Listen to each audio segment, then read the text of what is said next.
बिस्मिल्लाहिर्रहमानिर्रहीम। अस्सलामुअलैकुम। Welcome to our academy's YouTube channel Faiz Mushtaq academy.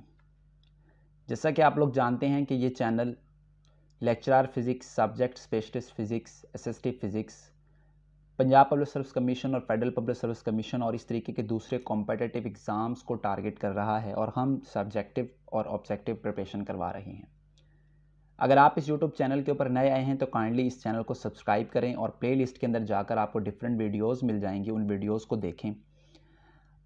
इससे पहले हम बीएससी के डिफरेंट लेक्चर्स को कवर कर रहे हैं और आज से अल्हम्दुलिल्लाह हमने एमएससी के कोर सब्जेक्ट्स को बाकायदा पढ़ना शुरू कर दिया है।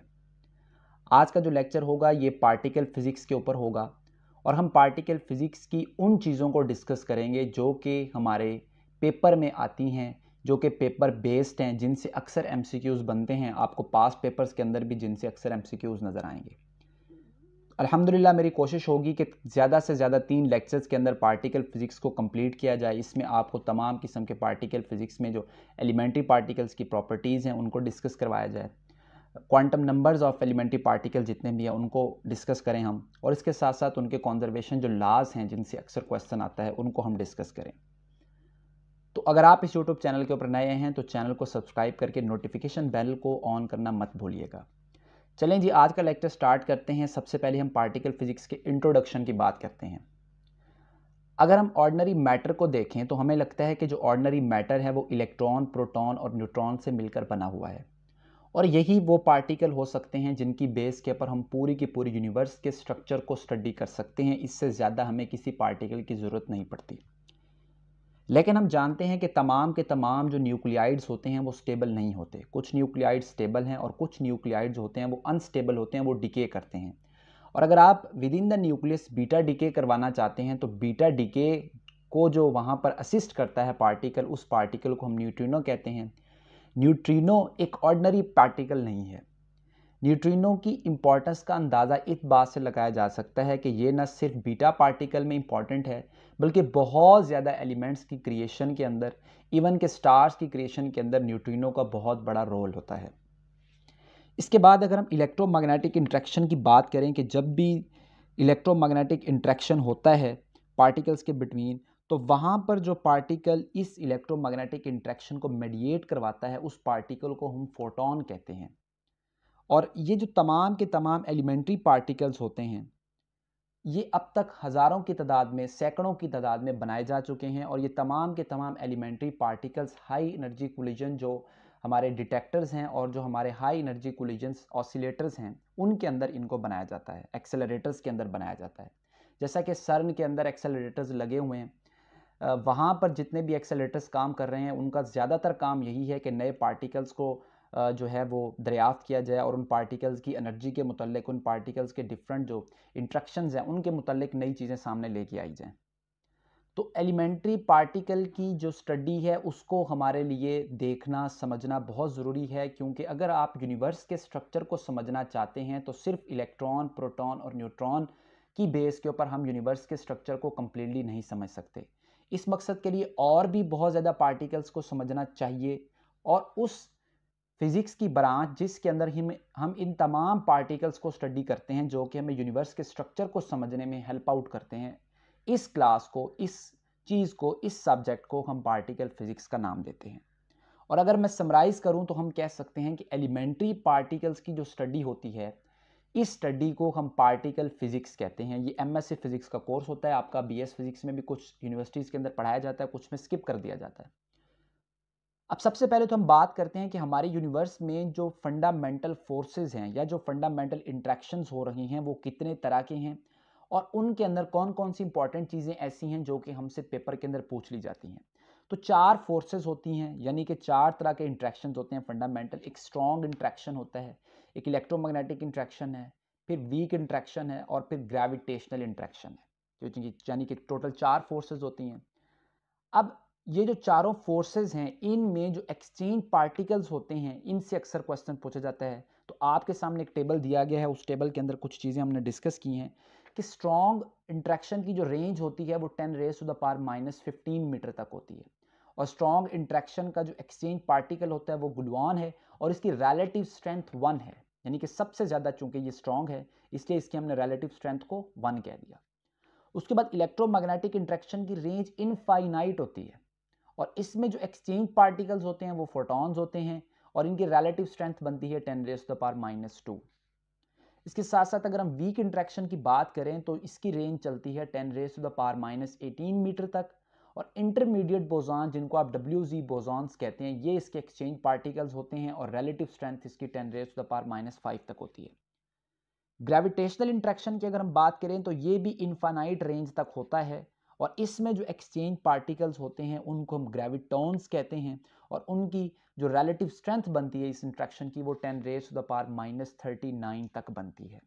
तो ये 4 फंडामेंटल इंट्रैक्शन है जिसके 4 एक्सचेंज पार्टिकल्स, उनकी रेंज और उनकी रिलेटिव स्ट्रेंथ आप लोगों को बताई गई है। ये जो सारे के सारे इंट्रैक्शंस हैं इनके मुतालिक डिफरेंट साइंटिस्ट ने काम किया। आप FSC की बुक के अंदर पढ़ते हैं कि मैक्सवेल ने काम किया और उसके साथ साथ अब्दुल सलाम ने काम किया और बहुत से साइंटिस्ट हैं जिसने इन चारों इंट्रैक्शंस को समझने की जो है वो कोशिश की और उनके मुतालिक डिफरेंट थेरीज बताएं। अगर हम इलेक्ट्रिसिटी और मैग्नेटिज्म को कंबाइन कर दें तो ये जो इंट्रैक्शन नया निकल के आता है उस इंट्रैक्शन को इलेक्ट्रोमैग्नेटिक इंट्रैक्शन कहते हैं। और इलेक्ट्रोमैग्नेटिक इंट्रैक्शन को अगर वीक इंट्रैक्शन के साथ यूनिफाई कर दिया जाए तो उस थ्योरी को हम इलेक्ट्रोवीक थ्योरी या इलेक्ट्रोवीक इंट्रैक्शन कहते हैं। इलेक्ट्रोवीक इंट्रैक्शन और स्ट्रॉन्ग इंट्रैक्शन जो होता है ये दोनों मिलकर ग्रैंड यूनिफाइड इंट्रैक्शन देते हैं और इसके मुतालिक बहुत ज़्यादा काम चल रहा है। जबकि अगर हम ग्रेविटेशनल इंट्रैक्शन की बात करें तो टेरेस्ट्रियल ग्रेविटी और एस्ट्रोनॉमिकल ग्रेविटी से मिलकर जो इंट्रैक्शन बनता है उस इंट्रैक्शन को हम ग्रेविटेशनल इंट्रैक्शन कहते हैं। तो ये कुछ बातें थी हमारे इंट्रैक्शन से मुतालिक, ग्रेविटेशनल इंट्रैक्शन से मुतालिक और दूसरे सारे इंट्रैक्शन से मुतालिक। अब हम ये क्वेश्चन रेज करते हैं कि ये जो इंट्रैक्शंस हैं जिनको हम स्टडी कर रहे हैं, अगर इनकी स्ट्रेंथ चेंज होती, ये जो स्ट्रेंथ हमें यहाँ पे बताई जा रही है, ये जो प्रॉपर्टीज़ हमने डिस्कस की हैं, हम एक लम्हे के लिए सपोज करते हैं कि इन इंट्रैक्शंस की ये प्रॉपर्टीज़ नहीं हैं। अगर इन इंट्रैक्शंस की ये प्रॉपर्टीज़ ना होती, कोई और प्रॉपर्टीज़ होती तो क्या हो सकता था, उसके मुतालिक हम बात करते हैं। फॉर इंस्टेंस अगर हमारे पास स्ट्रॉन्ग इंट्रैक्शन है, अगर इसकी स्ट्रेंथ, जितनी स्ट्रेंथ हमें बताई जाती है उस स्ट्रेंथ से ज़्यादा होती तो यूनिवर्स है जो उसके अंदर डाई प्रोटॉन्स ज़्यादा होते और फ्यूजन रिएक्शन भी ज़्यादा इन्वॉल्व होते। अगर स्ट्रॉन्ग इंट्रैक्शन की जो रिलेटिव स्ट्रेंथ है ये स्ट्रेंथ इससे ज़्यादा होती तो यूनिवर्स के अंदर डाई प्रोटॉन्स ज़्यादा एग्जिस्ट करते। इसी तरह अगर ये स्ट्रॉन्ग इंट्रैक्शन जितना हमें बताया गया है, जो हम लिटरेचर के अंदर पढ़ते हैं, अगर उससे ये वीक होता तो जो प्रोटॉन्स थे ये न्यूट्रिनोज के साथ कंबाइन हो सकते थे और इनके कॉम्बिनेशन की वजह से इस यूनिवर्स के स्ट्रक्चर के ऊपर एक बहुत बड़ा असर पैदा होता। इसी तरीके से अगर हम ग्रेविटेशनल इंट्रैक्शन को देखें तो ये भी एक बैलेंस्ड इंट्रैक्शन है। अगर ये भी बैलेंस ना होता, ये अगर बहुत ज़्यादा स्ट्रॉन्ग होता या अगर बहुत ज़्यादा वीक होता तो इससे भी डिफरेंट जो हैं वो फिनोमिनास को समझने में हमारे लिए मुश्किल होती। अगर ये ज़्यादा पावरफुल होता तो जितने भी स्टेलर इंट्रैक्शंस होते हैं, ठीक है, वो ज़्यादा, और स्टेलर इंटीरियर्स हैं, जितनी भी बॉडीज स्टेलर बॉडीज़ हैं उनके जो इंटीरियर्स हैं वो सारे के सारे बहुत ज़्यादा हॉट हो जाते अगर ये ग्रेविटेशनल इंट्रैक्शन और ज़्यादा पावरफुल होता और उनके जो फ्यूजन रिएक्शंस हैं वो पहले से ज़्यादा अकर होते, यानी जितने अब हो रहे हैं उससे ज़्यादा फ्यूजन रिएक्शन हमें देखने को मिलते अगर ये ग्रेविटेशनल इंट्रैक्शन जो है ये मोर पावरफुल होता। ठीक है, और ये भी हो सकता है कि इतना पावरफुल होता कि जो स्टार्स हैं ये बहुत ज़्यादा जल्दी बर्न आउट हो जाते और इतनी ज़्यादा जल्दी बर्न आउट हो जाते कि जो स्टार्स की वजह से डिफरेंट प्लैनेट्स के ऊपर, जैसे हमारी अर्थ के ऊपर लाइफ एग्जिस्ट करती है, शायद वो भी एग्जिस्ट ना कर पाती। इसी तरीके से अगर ये ग्रेविटी वीक हो जाती, अभी ये ग्रेविटी है जिसने अर्थ के इर्द गिर्द तमाम चीज़ों को एक, यानी कि मदार के अंदर अपने अपने इर्द गिर्द जो चीज़ें अर्थ के मदार में पड़ी हुई हैं वो सारी की सारी ग्रेविटी के ज़ेरे असर हैं। आप कोई भी चीज़ ऊपर फेंकते हैं तो ग्रेविटी उसको नीचे की जाने पुल करती है। लेकिन अगर ये ग्रेविटी इतनी स्ट्रांग ना होती जितनी कि अब है, यानी कि ग्रेविटी अगर वीक होती तो उसकी मदद से जो मैटर है या जो स्टार्स हैं ये एक दूसरे के दरमियान क्लम्प करना शुरू कर देते और इस तरीके से सारे के सारे जो इंट्रैक्शन है उनकी स्टडी डिस्टर्ब हो जाती। तो इसका मतलब है कि स्ट्रॉन्ग इलेक्ट्रोमैग्नेटिक वीक और ग्रेविटेशनल इंट्रैक्शन की जो स्ट्रेंथ हैं ये बहुत ज़्यादा इंपॉर्टेंट है और इनकी मदद से हम यूनिवर्स के इंटरनल स्ट्रक्चर को समझने की कोशिश करते हैं। अब हम स्टार्ट करते हैं हमारे पहले एलिमेंट्री पार्टिकल को, एलिमेंट्री पार्टिकल्स की फर्स्ट क्लास को, जिसको हम लेप्टॉन्स कहते हैं। लेप्टॉन एक ग्रीक वर्ड है जिसका मतलब लाइट या स्विफ्ट है, ये सारी चीज़ें जो मैंने यहाँ पे इंक्लूड की हैं ये आपके MCQs बेस्ड हैं, तो आपने स्किप नहीं करनी। लाइट या स्विफ्ट इसका मतलब होता है, और ये ऐसे पार्टिकल्स हैं जिनका कोई भी इंटरनल स्ट्रक्चर वाजे नहीं है। लेप्टॉन्स कौन कौन से इंट्रैक्शन करवा सकते हैं, MCQs हो सकता है। तो लेप्टॉन्स इलेक्ट्रोमैग्नेटिक, वीक और ग्रेविटेशनल इंट्रैक्शंस करवाते हैं, स्ट्रॉन्ग इंट्रैक्शन नहीं करवाते। लेप्टॉन्स में मेजर पार्टिकल्स 3 तरह के होते हैं, इलेक्ट्रॉन, म्यूऑन और टाउन या टाउ, और इनके साथ इनके एसोसिएटेड न्यूट्रिनोज होते हैं। Paul A Dirac was the first scientist जिसने लेप्टॉन्स के मुताल्लिक एक थ्योरी दी, और इस थ्योरी के अंदर उसने इलेक्ट्रॉन्स को और लेप्टॉन को स्टडी किया। लेप्टॉन दरअसल फर्मियॉन्स होते हैं जो कि स्पिन हाफ पार्टिकल होते हैं और फर्मी डायराक स्टैटिस्टिक्स को ओबे करते हैं। इंपॉर्टेंट MCQs है। और सारे के सारे जो लेप्टॉन्स होते हैं, लेप्टॉन नेगेटिव चार्ज पार्टिकल्स होते हैं। अब ये आपके सामने लेप्टॉन्स का एक टेबल बना हुआ है, यहीं से MCQs है कि लेप्टॉन 6 तरह के होते हैं, इलेक्ट्रॉन उसका न्यूट्रिनो, म्यूऑन उसका न्यूट्रिनो, टाउ और उसका न्यूट्रिनो। इलेक्ट्रॉन की सिंबल आपके सामने मौजूद है और इलेक्ट्रॉन न्यूट्रिनो का सिंबल दिया हुआ है। ये म्यूऑन का सिंबल है, ये म्यूऑन न्यूट्रिनो का, टाउ न्यूट्रिनो का, और इनके ये सारे के सारे एंटी पार्टिकल्स हैं। अब एंटी पार्टिकल्स के मुतल्लिक आप पेयर प्रोडक्शन और एनहिलेशन ऑफ मैटर के अंदर हम डिस्कस करके आ चुके हैं, और मज़ीद भी इंशाल्लाह मैं मॉडर्न फिजिक्स के ऊपर जब हमारा लेक्चर होगा तो उसके अंदर हम एंटी मैटर के ऊपर मज़ीद डिस्कशंस भी करेंगे।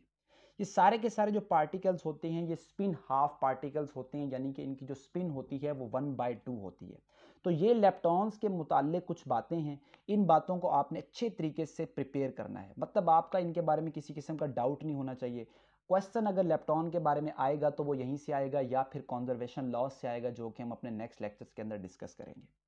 अब इलेक्ट्रॉन, जो लेप्टॉन के अंदर जो इलेक्ट्रॉन पार्टिकल है वो सबसे ज़्यादा स्टडीड पार्टिकल है, जिसको आप अक्सर स्टडी करते हैं इलेक्ट्रोमैग्नेटिक इंट्रैक्शन के अंदर, या हर जगह के ऊपर हम इलेक्ट्रॉन की बात करते हैं।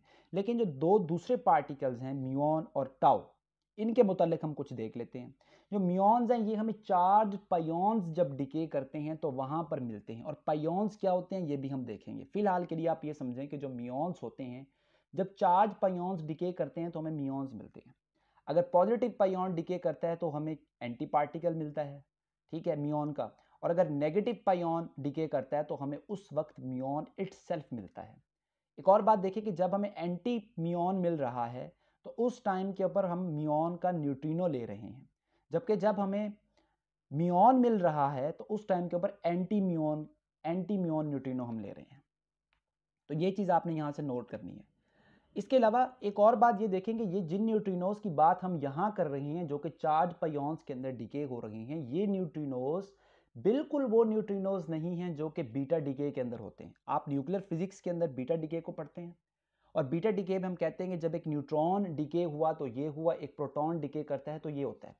वहाँ पर जो न्यूट्रिनोज इन्वॉल्व होते हैं वो न्यूट्रिनोज इलेक्ट्रॉन के होते हैं, तो ये वो न्यूट्रिनोज नहीं है। इन न्यूट्रिनोज को उन न्यूट्रिनोज के साथ आपने कंफ्यूज नहीं करना। इनका जो रेस्ट मास होता है वो 106 मेगा इलेक्ट्रॉन वोल्ट पर सी स्क्वायर है, एनर्जी के अंदर कन्वर्जन है, और इनकी जो लाइफ टाइम होता है वो लॉन्ग मीन लाइफ टाइम हमें ये देते हैं म्यूऑन। उसके बाद टाओ के ऊपर आ जाते हैं। 1975 में टाओ को पहली दफा स्टडी किया गया, जबकि टाओ का जो न्यूट्रिनो है उसकी वेरिफिकेशन सन 2000 में जाके हो रही है। मास की बात करते हैं तो 1777 मेगा इलेक्ट्रॉन वोल्ट पर सी स्क्वायर होता है, और ये जो मास है ये प्रोटॉन का डबल है। इंपॉर्टेंट चीज़ है नोट करने वाली। इनकी जो मीन लाइफ होती है वो वेरी शॉर्ट होती है। तो ये लेप्टॉन के मुतालिक हमने कुछ बातों को डिस्कस किया, और फंडामेंटल इंट्रैक्शन को और इंट्रोडक्शन को। मैं ये उम्मीद करता हूँ कि आपको तमाम बातें समझ आ गई होंगी, और आपने आज की इस वीडियो के अंदर से काफ़ी कुछ सीखा होगा। आप मज़ीद इसको स्टडी करना चाहते हैं तो आप Resnick Halliday Krane, university physics, physics for scientist and engineer, या किसी भी फिजिक्स की अच्छी बुक से आप इसको मज़ीद अच्छे तरीके से अंडरस्टैंड भी कर सकते हैं। इस वीडियो को लाइक करें, दूसरों के साथ शेयर करें, चैनल को सब्सक्राइब करें। नेक्स्ट वीडियो के अंदर हम इंशाल्लाह क्वार्क्स की बात करेंगे, हम बैरियॉन्स की बात करेंगे, और हम इंशाल्लाह उसके साथ साथ हेड्रॉन्स की बात करेंगे। टिल द नेक्स्ट वीडियो अपना बहुत ज़्यादा ख्याल रखें। मुझे दीजिए इजाज़त। अल्लाह।